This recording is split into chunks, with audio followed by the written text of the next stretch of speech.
को आमे देखिबा स्वीकार करिबा ता विषय रे कहिबा किंतु निजर भूलटा को आमे केबे भी प्रकाश करूना किंबा संशोधन करने को इच्छा करूना आम अंतर रे विद्रोह आसे से आदम रो स्वभाव आम भितरे रही जाइछि।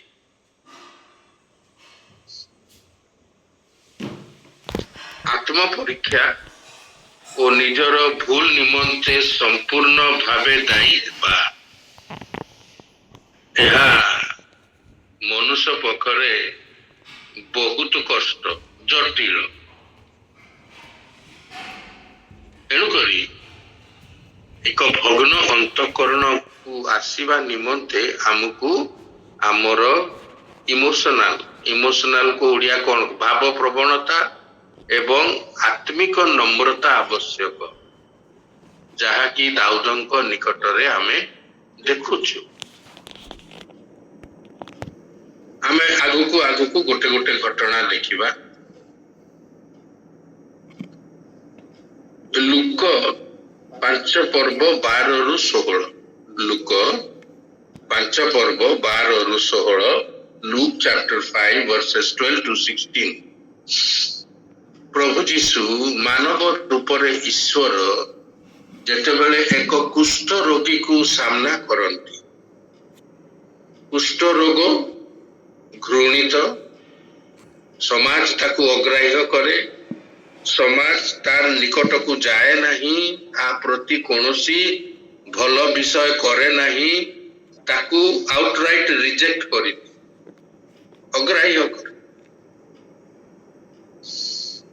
सेतेबेले कुष्ठ रोग सुष्ठ होउ नथिला ताहा मारात्मक थिला एवं ताहा जो माने तांको पाखु को जिबे से मध्य कुष्ठ रोगी हेई जिबे फल से नगर बाहर आउ कुआडे कुआडे आउ केमती केमती केवल जो दिन बजार हेबो हाट बसिबो से माने आसिकी गोटे निर्धारित स्थान रे बसिबे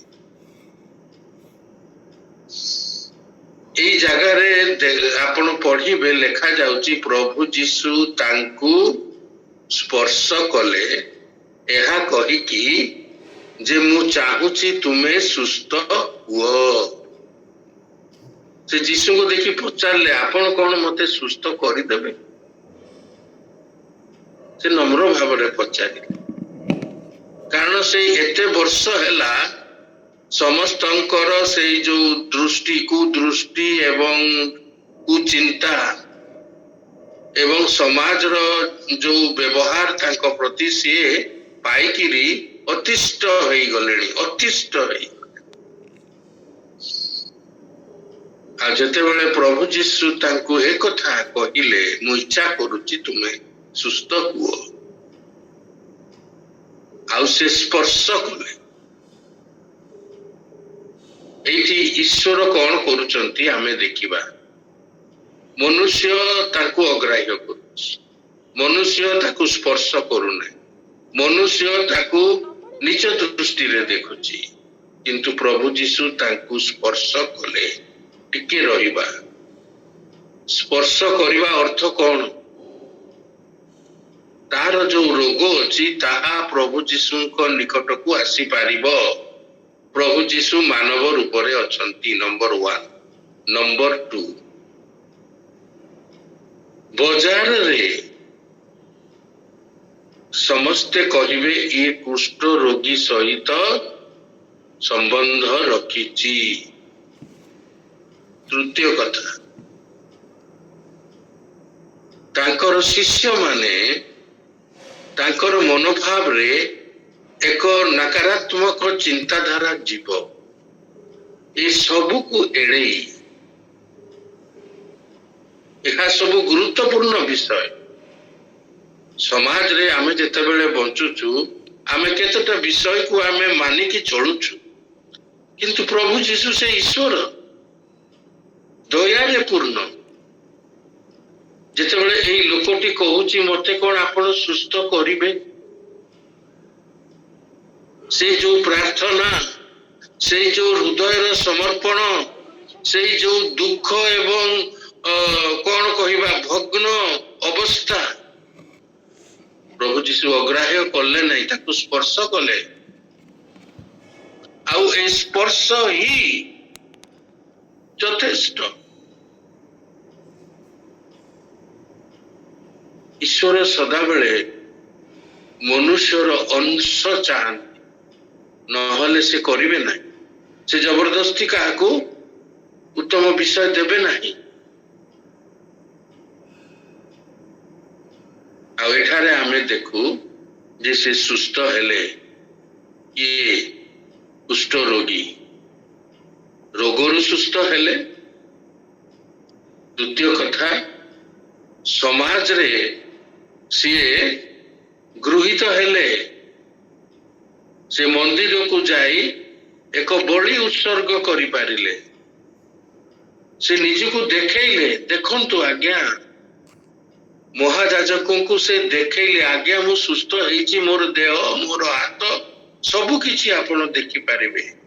ମତେ ପ୍ରଭୁ ଯୀଶୁ ସୁସ୍ଥ କଲେ, ମୁଁ ଭଲ ହେଇଗଲି। ତାପରେ ମହାଯାଜକ ବା ଯୋଉ ଯାଜକ ମାନେ ଅଛନ୍ତି, ସେମାନେ ଏକ ବଳି ଉତ୍ସର୍ଗ କରି ତାକୁ ସମାଜରେ ଗୃହୀତ କରିବେ। ତାର ସେତେବେଳେ ଆନନ୍ଦର ସୀମା ନାହିଁ। ସବୁଆଡେ କହି ବୁଲିବ, ମୁଁ ସୁସ୍ଥ ହେଇଯାଇଛି, ମତେ ମନ୍ଦିରରେ ଗ୍ରହଣ କରାଯାଇଛି, ମୁଁ ବଳି ଉତ୍ସର୍ଗ କରିଛି ଈଶ୍ୱରଙ୍କର ନିକଟରେ, ଯେପରି ଆପଣ ମାନେ କରନ୍ତି, ମୁଁ ଆପଣ ମାନଙ୍କ ମଧ୍ୟରୁ ଜଣେ। ଏ ହେଲା ରେଷ୍ଟୋରେସନ, ପୁନଃସ୍ଥାପନା। ଜଟିଳ କଥା।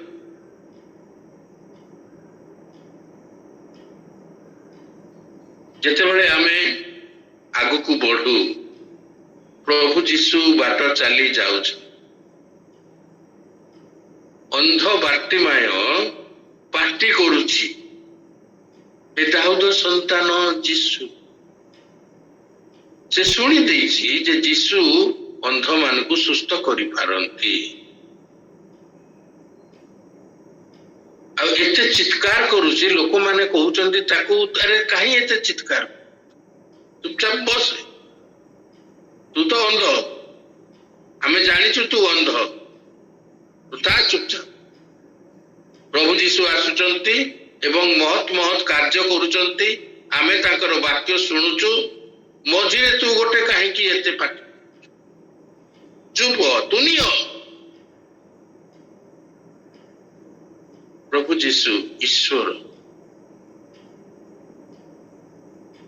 ସେଇ ଡାକଟା ସେ ଶୁଣିଲେ, ମତେ ଦୟା କର, ଏ ଦାଉଦ ସନ୍ତାନ ଯୀଶୁ ମତେ ଦୟା କର। ଏଇ ଯୋଉ ସମର୍ପଣ ପ୍ରଭୁ ଯୀଶୁଙ୍କ ପାଇଁ ଯଥେଷ୍ଟ ଥିଲା। ଆଉ ସେ ଆସି ବାର୍ତ୍ତିମାୟ ଅନ୍ଧକୁ ସୁସ୍ଥ କଲେ। ସୁସ୍ଥ କରିବା ଅର୍ଥ, ଯୋଉ ଚକ୍ଷୁ ଦେଖି ପାରୁନଥିଲା ସେଇଠି ଆଉ ଥରେ ଡୋଳା ସୃଷ୍ଟି ହେଲା। ଭାବନ୍ତୁ ପୁନଃସ୍ଥାପନ କି ପ୍ରକାର ଜଟିଳ କଥା। ଉଦାହରଣ ସ୍ୱରୂପ, ଗୋଟେ ଘର ସାଇକ୍ଲୋନ ରେ ଭାଙ୍ଗି ଯାଇଛି, ଛାତ ଉଡି ଯାଇଛି, କାନ୍ଥ ଗଳି ପଡିଛି, ତାକୁ ଆଉ ଥରେ ବନେଇବା ଯେ କେତେ କଷ୍ଟକର ବ୍ୟାପାର, ତାକୁ ଆଉ ଥରେ ଛିଡା କରିବା ବହୁ ବଳିଦାନ ଦରକାର ଅଛି। ଆପଣ ମାନେ ଯଦି ନେହେମିଆ ପୁସ୍ତକ ଦେଖିବେ, ଜେରୁସାଲେମର ପ୍ରାଚୀରକୁ ପୁନଃ ନିର୍ମାଣ କଲେ, କେତେ କଣ କଷ୍ଟ ସହିଲେ, କେତେ ଅପୋଜିସନ,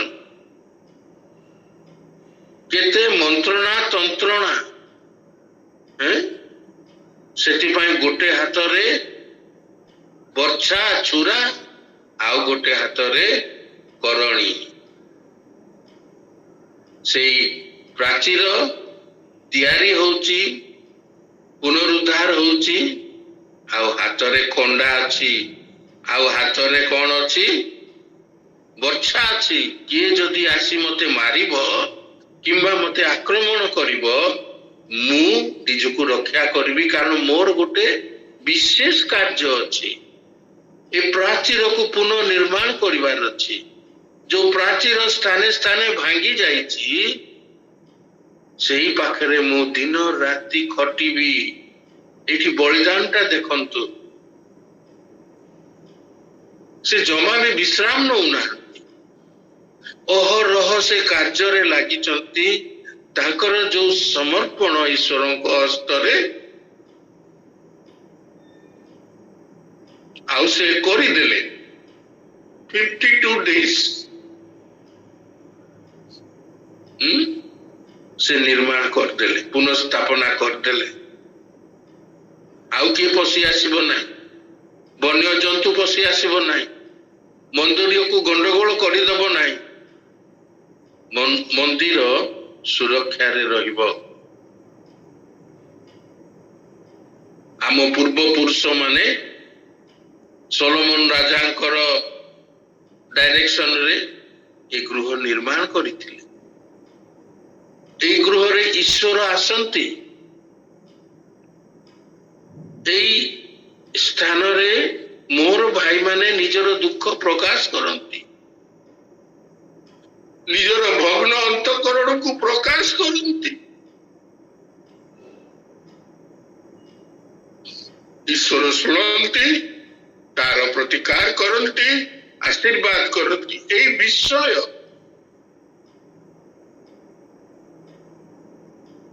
ନେହେମିଆ ସେ ରାଜାଙ୍କ ପାଖରେ, ଭିନ୍ନ ଦେଶର ରାଜାଙ୍କ ପାଖରେ କାର୍ଯ୍ୟ କରୁଥିବା ସମୟରେ ତାଙ୍କ ଅନ୍ତଃକରଣରେ ଏ ସବୁ କିଛି ସିଏ ଅନୁଭବ କଲେ ଏବଂ ତାଙ୍କ ମନରେ ହେଲା ନାଇଁ ମୁଁ ଯିବି, ରାଜା ମତେ ଯିବାକୁ ଦିଅନ୍ତୁ। ରାଜା କହିଲେ ତୁମେ ଯାଅ, ତୁମେ ମୋର ପାନପାତ୍ର ବାହକ, ତୁମର ଯୋଉ କାର୍ଯ୍ୟ ଉପରେ ମୁଁ ସନ୍ତୁଷ୍ଟ। ରାଜା ତାଙ୍କୁ ଛାଡ଼ିଦେଲେ, କିଛି ମନା କଲେ ନାହିଁ।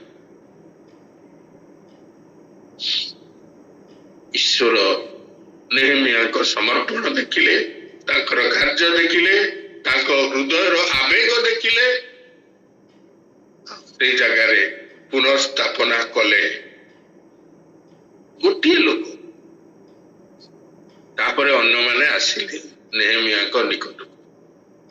ମୋର କହିବା ଉଦ୍ଦେଶ୍ୟ ହଉଛି, ମନୁଷ୍ୟ ଯଦି ନିଜର ପାପ, ଅନ୍ଧକାର, ରୋଗ, ଦୁଃଖ, କ୍ଲେଶ ଯଦି ଈଶ୍ୱରଙ୍କ ନିକଟରେ ସମର୍ପଣ ନ କରିବେ, ଈଶ୍ୱର କଣ କରିବେ? ଈଶ୍ୱର କୌଣସି ବିଷୟ ଜୋର ଜବରଦସ୍ତ କରିବେ ନାହିଁ। ସେଦିନ ବାର୍ଟିମାଏ ଅନ୍ଧ ଦେଖିଲା ଯେ କୁଷ୍ଠ ରୋଗୀ ସେଦିନ ସେ ସାମାନ୍ୟ ହେଇଗଲା, ନର୍ମାଲ ହେଇଗଲା।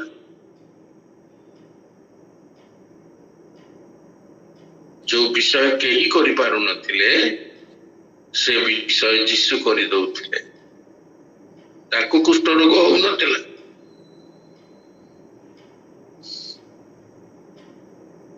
ଏତେ କୋଳାହଳ ମଧ୍ୟରେ ବାର୍ଟିମାଏ ଅନ୍ଧଙ୍କର ସ୍ୱର ତାଙ୍କର କର୍ଣ୍ଣକୁ ସ୍ପର୍ଶ କଲା।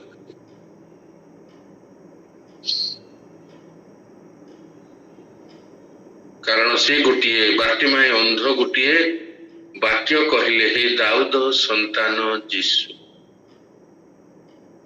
ଏହା ତାଙ୍କର ପ୍ରଭୁତ୍ୱକୁ ସ୍ୱୀକାର କରେ। ବାର୍ଟିମାଏ ଅନ୍ଧ ପ୍ରଭୁ ଯୀଶୁଙ୍କର ପ୍ରଭୁତ୍ୱକୁ ସେ ସ୍ୱୀକାର କଲେ, ଚିତ୍କାର କଲେ। ସେ ବିଶ୍ୱାସ କରୁଥିଲେ ମତେ ଏହି ରାଜା, ଏହି ଦାଉଦ ସନ୍ତାନ ଯୀଶୁ ଯାହାଙ୍କର ପୃଥିବୀକୁ ଆସିବାର ଥିଲା, ସେ ଆଶ୍ଚର୍ଯ୍ୟ, ଯେଉଁ ବିଷୟ କେହି କରିପାରିବେ ନାହିଁ ସେ କରିପାରିବେ। ଆଉ ପ୍ରଭୁ ଯୀଶୁ ତାହା କଲେ, ପୁନଃସ୍ଥାପନା କରିଦେଲେ।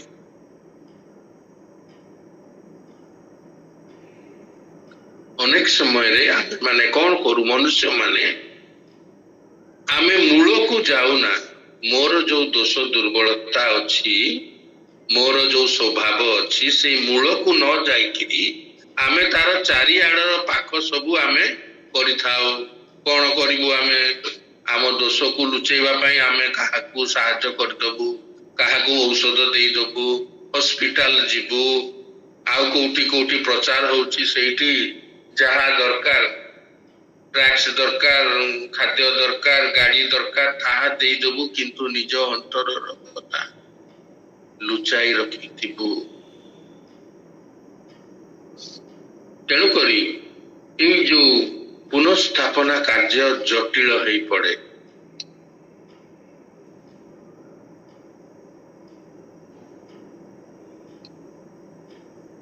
ଆଉ କଣ ହୁଏ? ପୁନଃସ୍ଥାପନା କାର୍ଯ୍ୟ କଣ ହୁଏ? ଆମମାନଙ୍କର ଟ୍ରାଡିସନ କୁ କଣ କହିବା ଓଡ଼ିଆରେ? ଆମମାନଙ୍କର ଯୋଉ ରୀତିନୀତି, ପରମ୍ପରା। ହଁ ପରମ୍ପରା। ଥ୍ୟାଙ୍କ ୟୁ ବହୁ। ଏଇ ଯୋଉ ପୁନଃସ୍ଥାପନା କାର୍ଯ୍ୟ ଆମର ପରମ୍ପରା କୁ ବିରୋଧ କରେ।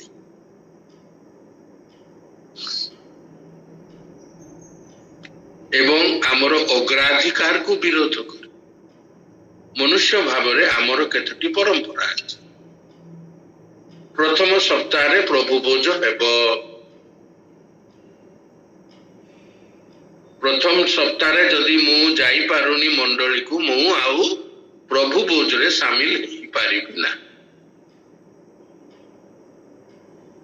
କିନ୍ତୁ ଆପଣ ଯଦି ଦକ୍ଷିଣ ଭାରତକୁ ଯିବେ, ତାଙ୍କର ପ୍ରତି ରବିବାର ପ୍ରଭୁ ଭୋଜ ହୁଏ।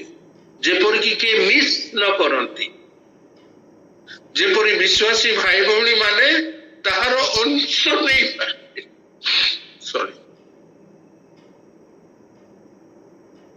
ପରମ୍ପରା।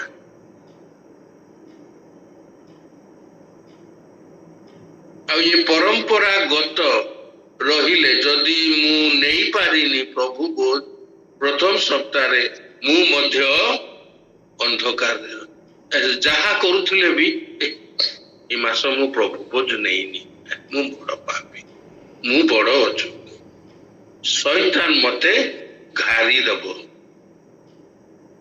ଛକି ବସିଛି ପରା, ଦ୍ୱାରରେ ଛକି ବସିଛି, କୋଷିବ ମତେ ବାରମ୍ବାର, ଶୋଇଲା ବେଳେ, ଉଠିଲା ବେଳେ, କାର୍ଯ୍ୟ କଲା ବେଳେ। ଏ ସମସ୍ତେ ପ୍ରଭୁ ଭୋଜ ସହଭାଗିତା ଏଥର। ଫୋନ ଆସିବ, ବିଜୁ ଭାଇ ଭଲ ଅଛନ୍ତି ତ? ହଁ ଭଲ। ଏଥର କଣ ଆପଣ ପ୍ରଭୁ ଭୋଜ ଆସିଲେ ନାହିଁ? ଗଲା ବିଜୁ ଭାଇର ଅବସ୍ଥା ଗଲା ସେଠି।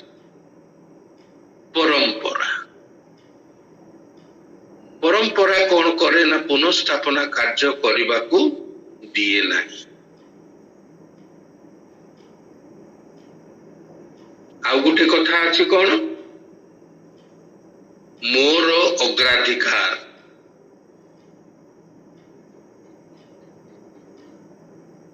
ମୋର କେତେ ଗୋଟେ ପ୍ରାୟୋରିଟିସ୍ ଅଛି, ସେଇଟା ମୁଁ ଆଗେ କରିବି, ତାପରେ ଯୋଉ କଥା। ମୁଁ ଆଗେ ମୋର ଯାହା ମୁଁ ସ୍ଥିର କରିଛି, ମୋର ଅଗ୍ରାଧିକାର ଯୋଉଟା, ଆଗେ ମୁଁ ସେଇଟା କରିବି, ତାପରେ ସେଇଟା କରିବି, ତାପରେ ଈଶ୍ୱରଙ୍କର କଥା, ତାପରେ ପୁନଃସ୍ଥାପନା କଥା ଦେଖିବା। ବିଜୁ ଭାଇ ଆମେ ଯାଉଛୁ ପ୍ରବୋଧ ଭାଇଙ୍କ ଗୃହକୁ, ସେ ଶଯ୍ୟାଶାୟୀ, ଆପଣ ଯଦି ଆସନ୍ତେ ଆମେ ଆପଣଙ୍କ ଗାଡିରେ ମିଶିକି ଯାଆନ୍ତେ। ପ୍ରବୋଧ ଭାଇ ମନରେ ଆସୁଛି, ପ୍ରବୋଧ ଭାଇ, ଭାଇ ସିଏ ମତେ ସମସ୍ତଙ୍କ ସାମ୍ନାରେ ଗାଳି ଦେଇଛନ୍ତି, ମତେ ତୁଚ୍ଛ ଭାବରେ କହିଛନ୍ତି, ମୋର ଭୁଲ ନଥିଲା, ମୁଁ ସେଠିକି ଯିବି ପୁଣି ପ୍ରଭୁ ଭୋଜ ଦବାକୁ? ହେଇପାରିବ ନାହିଁ, ହେଇପାରିବ ନାହିଁ। ସଂଗ୍ରାମ ଭାଇ, ଆଜି ମୋର ଟିକେ ଜରୁରୀ କାର୍ଯ୍ୟ ଅଛି, ମତେ ଏଠି ଯିବାକୁ ହବ, ସେଥିପାଇଁ ମୁଁ ଯାଇପାରିବି ନାହିଁ। ମୋର କଣ ଅଛି? ତାଙ୍କ ସହିତ ଗୋଟେ ପ୍ରକାର ମନୋଭାବରେ ଗଣ୍ଡଗୋଳ ଅଛି। ଆରେ ସେଥିପାଇଁ ତ ପାଳକ ବାବୁ ଆପଣଙ୍କୁ ଫୋନ କଲେ, ସେଥିପାଇଁ ତ ପୁନରୁଦ୍ଧାର କରିବା ପାଇଁ ଈଶ୍ୱର ବାଳକଙ୍କ ଦ୍ୱାରା ମତେ ଡାକିଲେ, ହେଲେ ମୁଁ ଯିବାକୁ ରାଜି ହଉନାହିଁ। ହେଲେ ପୁନଃସ୍ଥାପନା କାର୍ଯ୍ୟ କେମିତି ହବ? ମୋ ଅନ୍ତରରେ ତ ସେଇ ଲୋକ ପାଇଁ ଅନ୍ଧକାର ଅଛି, ମୋ ହୃଦୟରେ ଅନ୍ଧକାର ଅଛି, ମୋ ହୃଦୟରେ ଘୃଣା ଭାବ ଅଛି। ଏତିକି ଅନୁରୋଧ କଲେ ଆପଣଙ୍କ ଗାଡିରେ ଯିବା, ଅସୁବିଧା କଣ ହେଲା? ଭାଇ ବହୁତ ଅସୁବିଧା ଅଛି।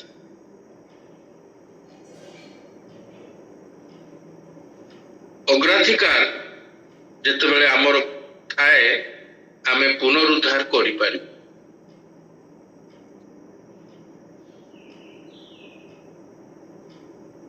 ପ୍ରଭୁ ଚାହୁଁଛନ୍ତି ଆମକୁ ସୁସ୍ଥ କରିବା ପାଇଁ, ବ୍ୟବହାର କରିବା। ଦେଖିଲେ, ପ୍ରଭୁ ବ୍ୟବହାର କରିବା ପାଇଁ ସୁଯୋଗ କରିଦଉଛନ୍ତି ଏବଂ ମୁଁ ତାହାକୁ ଅଗ୍ରାହ୍ୟ କରୁଛି। ସେଥିପାଇଁ ମୋର ଯୋଉ ଅଗ୍ରାଧିକାର ଅଛି ତାହା ଏକ ଅପୋଜ କରୁଛି, ବିରୋଧ କରୁଛି, ପୁନର୍ସ୍ଥାପନା ନବୀକରଣ କରିବାକୁ ବିରୋଧ କରୁଛି। ନବୀକରଣ କରିବା କାହାର କାର୍ଯ୍ୟ? ଈଶ୍ୱରଙ୍କର। ଏବଂ ସେଥିରେ ମନୁଷ୍ୟର ଅଂଶ ଥିବା ଆବଶ୍ୟକ। ନହେଲେ ପ୍ରଭୁ ଚାହିଁଲେ ସବୁ ନବୀକରଣ କରିଦେବେ, ସବୁ ସୁନ୍ଦର କରିଦେବେ, କଣ ଅଛି? ପଦେ କଥାରେ ସବୁ ହେଇଯିବ।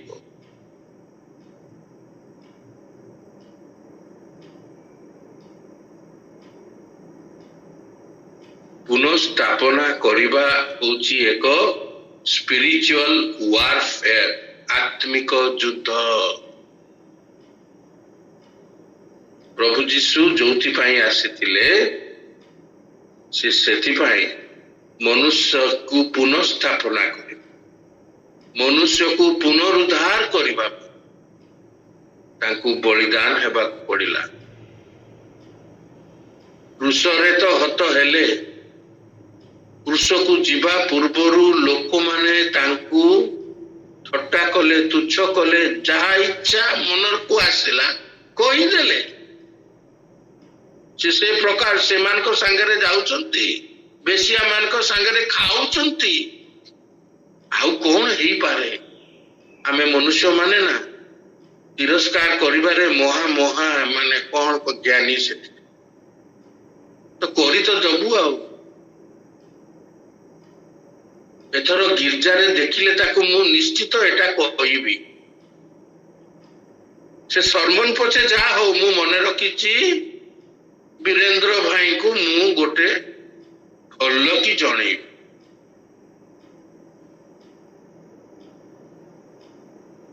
ପୁନଃସ୍ଥାପନାରେ ବଳିଦାନ ଆବଶ୍ୟକ, ଅନେକ କିଛି ସହ୍ୟ କରିବାକୁ ପଡିବ।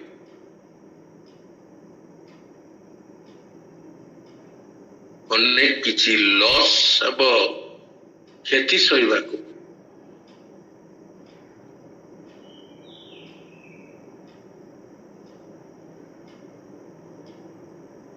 ବେଳେ ବେଳେ ଯୋଉ ଜାଗାକୁ ଯାଉଛନ୍ତି, କୋଉ ରୋଗୀକୁ ଭେଟିବା ପାଇଁ କିମ୍ବା କାହାକୁ ପରାମର୍ଶ ଦେବା ପାଇଁ, ଆପଣ ଯାଉ ଯାଉ ଦୁର୍ଘଟଣାରେ ପଡିପାରନ୍ତି।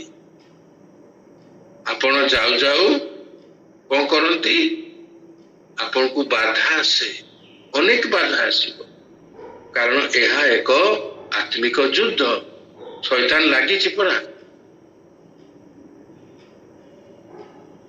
ଆଉ ଏ ଯୁଦ୍ଧକୁ ଅତିକ୍ରମ କରିକି ଆମ ମଧ୍ୟରେ ସେ ଧୈର୍ଯ୍ୟ, ସେ ଈଶ୍ୱରଙ୍କ ପ୍ରତି ସମର୍ପଣ ଏବଂ ଆମମାନଙ୍କର ମନୋଭାବ ଏକ ହେବାର ଅଛି।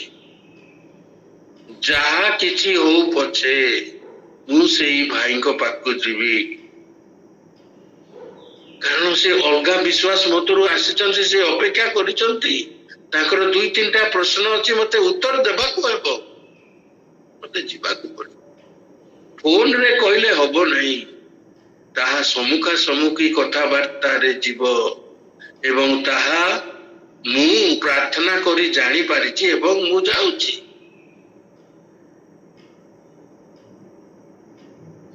କିନ୍ତୁ ଶୈତାନ ବାଧା ଦଉଛି।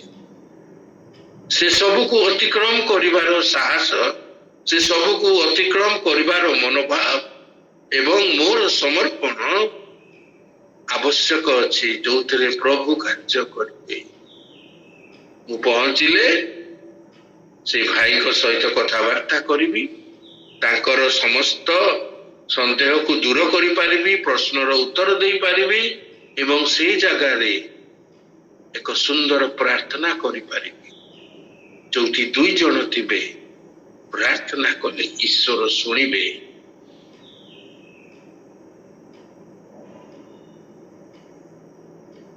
ଅତି ନିକଟରେ ଆମମାନଙ୍କର ବୟୋଜ୍ୟେଷ୍ଠ ଭାଇ ବିନୟ କୁମାର ମୁଦୁଲି ଚାଲିଗଲେ।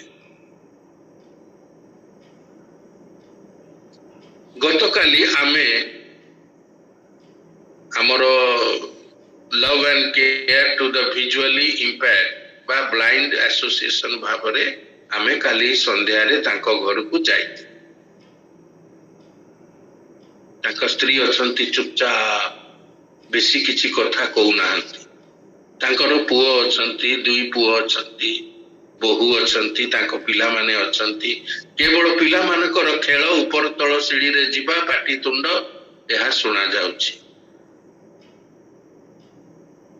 ସେଠାରେ ଯାଇ ଆମେ ଈଶ୍ୱରଙ୍କର ବାକ୍ୟ ତାଙ୍କୁ ଦେଲୁ, ଗୀତ ଗାଇଲୁ, ପ୍ରାରମ୍ଭିକ ପ୍ରାର୍ଥନା ହେଲା, ଗୀତ ବୋଲା ହେଲା।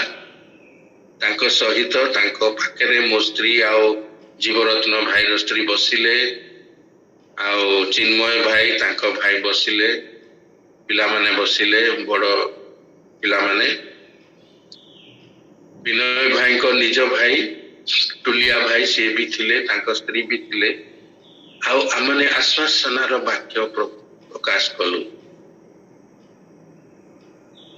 ମୃତ୍ୟୁ ଶେଷ ନୁହେଁ, ମୃତ୍ୟୁ ପ୍ରମୋଶନର କଥା, ଉନ୍ନତ ହେବାର କଥା, ଈଶ୍ୱରଙ୍କ ସହିତ ସାକ୍ଷାତ ହେବାର କଥା।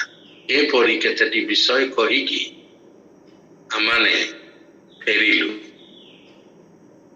ଗୋଟିଏ କଥା ମୁଁ ଦେଖିଲି, ଆମମାନେ ଯେତେବେଳେ କଥାବାର୍ତ୍ତା ଶେଷ ବେଳକୁ ହେଲୁ ଏବଂ ଉଠିଲୁ, ଚିନ୍ମୟ ଭାଇଙ୍କ ମା ଅର୍ଥାତ୍ ବିନୟ ଭାଇଙ୍କର ସ୍ତ୍ରୀ ସେ ହସିଲେ। ସେ ହସିକି ଧନ୍ୟବାଦ ଦେଲେ। ପୁନରୁଦ୍ଧାର କାର୍ଯ୍ୟ ତାଙ୍କର ଆତ୍ମିକ ଜୀବନକୁ ଆଉ ଥରେ ବଳବାନ କରିବା।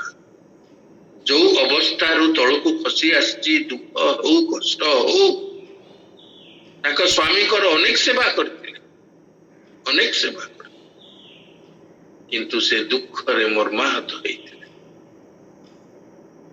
ଆଉ ଆମମାନଙ୍କର ସେଇ ସହଭାଗିତା, ଈଶ୍ୱରଙ୍କ ନିକଟରେ ଗୀତ ଗାୟନ, ଗୌରବ ତାଙ୍କୁ ଆନନ୍ଦିତ କଲା।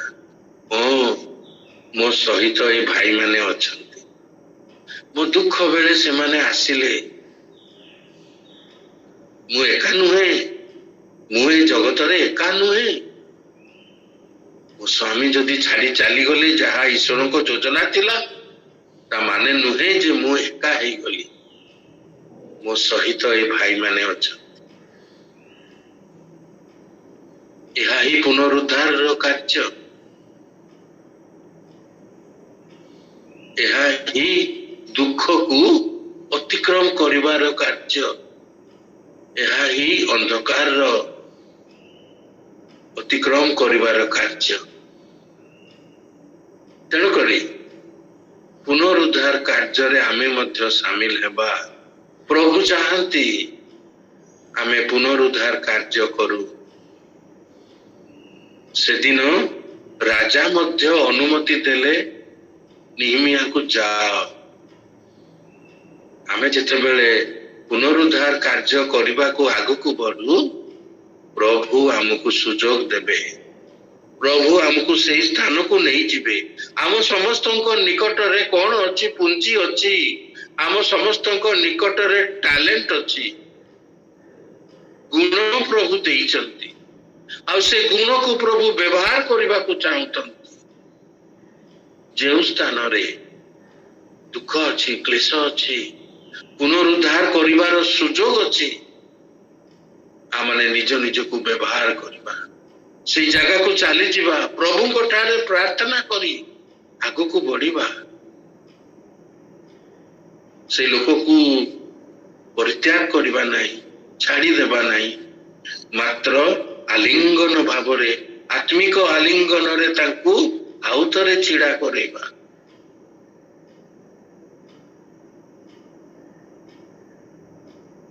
जेते बेले इस्राएल संतान माने बाबिलोन को एक्साइल रे चली बासंदरी दानियल सदरेक मेशक अबेदनेगो इमाने प्रभु को ठारे स्थिर रही तांकर अंतरर कथा से माने समर्पण कले जो राजा माने इमान को तुच्छ करुथिले तांकू दास रूप रे देखुथिले नीच देखुथिले सेही राजा माने तांकू व्यवहार कले अति उच्च रे रखि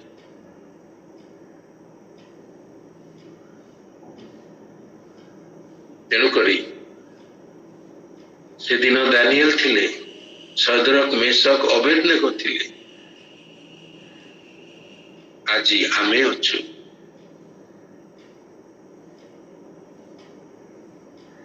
आज आमानकर कार्य कौन प्रचार करवा अति सहज विषय शिक्षा देवा अति सहज विषय किंतु पुनर्स्थापना करवा बलिदान अटे किछि देवा को पड़िबो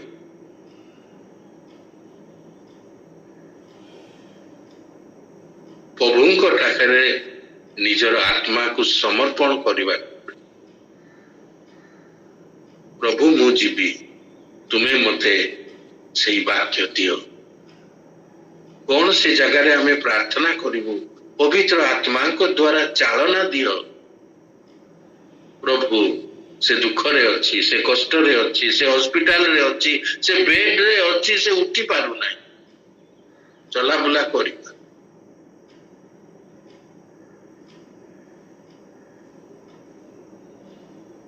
गत रविवार विजय जेम्स साक्ष्य दौले पाखापाखि वर्षे से शଯ୍ୟାଶାୟୀ ଥିଲେ कारण तांकर अंटार चारिटी शेष हाड़ रे फ्रैक्चर हेइथिला भाबंतु अंटा हाड़ रे फ्रैक्चर हेइथिला चारटा हाड़ तळर शेष चारटा हाड़ फ्रैक्चर हेइथिला से उठी पारु नथिले से शଯ୍ୟାଶାୟୀ ଥିଲେ तांकु खुआ जाउतला तांकर सबु कार्य बेड रे होउतला सही भाई गत रविवार दिन आसी साक्ष्य देले छिड़ा हेकि कहिले आज्ञा मु छिड़ा हवा तो दूर कथा मु बसी भी आपण मानकर प्रार्थना मंडलीर प्रार्थना पालक मानकर सहयोग आसी मोर निमंते प्रभु बोझ दियंती मते पाई प्रार्थना करंती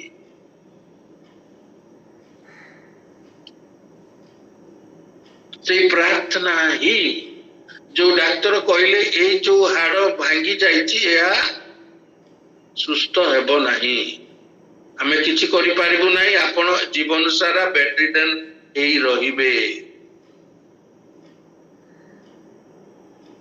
आश्चर्य कथा जेते बेले से डाक्टर को पाकू जेते बेले से उठी की बसी गले तापरे तांको पिला मार कहले नहीं नहीं बाबा आमे हॉस्पिटल तुमे बसी गलो कोन अरे असुविधा हबो जेम्स बाबू कहले विजय जेम्स कहले टिके जीवा चलो तो डाक्टर खान सेठी स्कैन हैला परे देखा जाउची फाटो नाही कोनोसी फाटो नाही सब ठीक हे जाईची एमिति हैला आश्चर्य आम ईश्वर आश्चर्य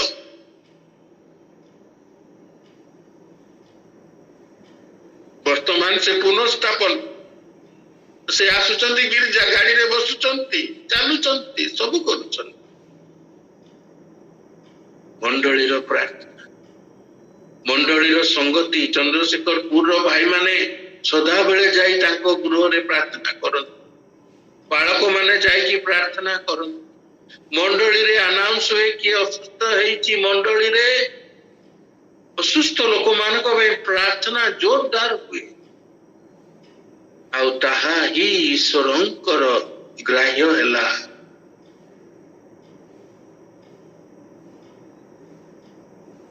ଡାକ୍ତର ମାନେ ତାଙ୍କୁ 6 ମାସ ଟାଇମ ଦେଇଥିଲେ, ଆପଣ 6 ମାସ ବଞ୍ଚିବେ।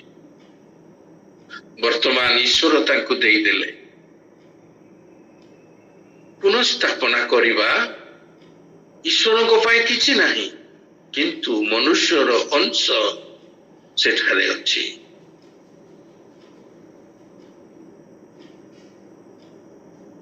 ଈଶ୍ୱରଙ୍କର ଯୋଜନା ଅଛି ମନୁଷ୍ୟ ମାନଙ୍କର ଜୀବନରେ, ବିଶ୍ୱାସୀ ମାନଙ୍କ ଜୀବନରେ ସମସ୍ତ କିଛି ପୁନରୁଦ୍ଧାର କରିବାକୁ, ନବୀକରଣ କରିବାକୁ ତାଙ୍କର ଯୋଜନା ଅଛି, ତାଙ୍କର ଇଚ୍ଛା। ହେଲେ ମନୁଷ୍ୟ ଆବଶ୍ୟକ, ଜଣେ ମନୁଷ୍ୟ ଦରକାର ଯିଏକି ତାଙ୍କ ପାଇଁ ଯିବ, ପ୍ରାର୍ଥନା କରିବ, ସେ ଲୋକକୁ ଆଶ୍ୱାସନାର ବାଣୀ ଦେବ, ପ୍ରଭୁଙ୍କ ବାକ୍ୟରୁ ତାଙ୍କୁ ଜଣେଇବ, ତାଙ୍କ ସହିତ ସହଭାଗିତା କରିବ। ଈଶ୍ୱର ଆଶୀର୍ବାଦ ସ୍ପର୍ଶ କରିବେ। ଆଜି ମୋ ଜୀବନରେ ମୁଁ କଣ କରୁଛି? ହଁ ଭାଇ ମୁଁ ପ୍ରଚାର କରୁଛି, ହଁ ଭାଇ ମୁଁ ମଣ୍ଡଳୀରେ କୟାରରେ ଗୀତ ଗାଉଛି, ହଁ ଭାଇ ମୁଁ ନିୟମିତ ପ୍ରଭୁ ଭୋଜନ ହଉଛି, କିନ୍ତୁ ମୁଁ କରୁଛି କଣ?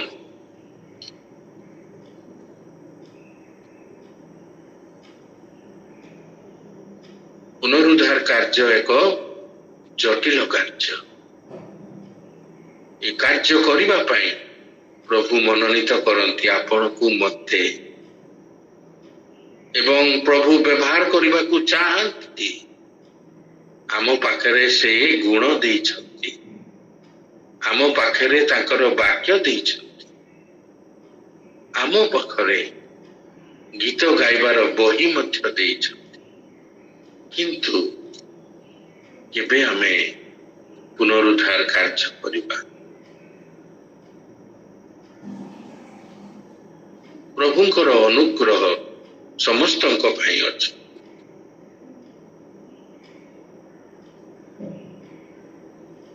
ଅନେକ ଥର ଆମମାନଙ୍କ ପାଇଁ ସୁଯୋଗ ଆସିଛି, ହେଇପାରେ ଆମମାନେ ସେଟାକୁ ଗ୍ରହଣ କରିନୁ, ପରିତ୍ୟାଗ କରିଦେଇଛୁ।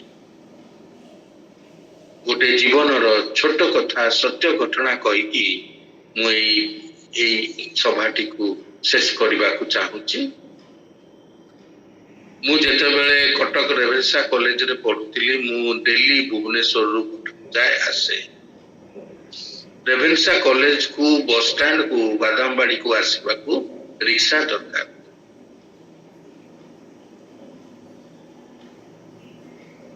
ସେଠୁ ଗୋଟିଏ ରିକ୍ସା ବାଲା ବୟସ୍କ, ଟିକେ ମତେ ଲାଗିଲା ସେ ଟିକେ ବୟସ୍କ, କିନ୍ତୁ ସେ ବୟସ୍କ ନାହିଁ, ଅଭାବରେ ସେ ଜୀର୍ଣ୍ଣ ଶୀର୍ଣ୍ଣ ହେଇଯାଇଛି, କିନ୍ତୁ ରିକ୍ସା ହଉଛି ତାର ଜୀବିକା।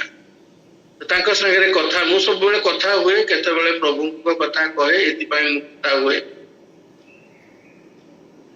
କହିଲେ ଆଜ୍ଞା ମୋର ଆଣ୍ଠୁରେ ବହୁତ ପେନ୍ ହଉଛି, ଆଉ ଯୋଉଥିପାଇଁ ସବୁବେଳେ ରିକ୍ସା ମୁଁ ଚଲେଇ ପାରୁନି, ମୁଁ ଯେତେବେଳେ ବଥା ହବ ମୁଁ ରିକ୍ସା ବନ୍ଦ କରିକି ରଖିବି, ତେଣୁକରି ମୋ ରୋଜଗାରରେ ଅସୁବିଧା ହଉଛି। ମୁଁ କହିଲି ହଉ ଭଲ ହେଇଯିବ। କଣ କହିଲେ? ଆଜ୍ଞା ମୋର ପଇସା ନାହିଁ, ଡାକ୍ତର ଚିକିତ୍ସା କରିବାକୁ ମୋର ପଇସା ନାହିଁ।